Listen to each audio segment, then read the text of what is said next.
ಈಗ ಜನರ ಕಷ್ಟ ಕೇಳುವಂತ ಯಾವ ಮನುಷ್ಯತ್ತು ಇದ್ದವ್ರು ಇಲ್ಲೇ ಇಲ್ಲ ನಮ್ಮ ರಾಜಕಾರಣಿಗಳಂತ.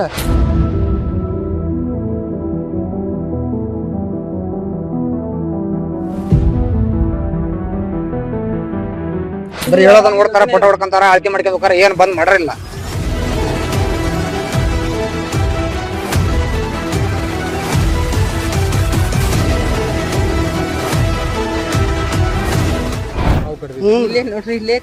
ಕಡ್ದು 8 ದಿನ ಅಡ್ಮಿಟ್ ಅದೇನ್ರಿ ನಾನು.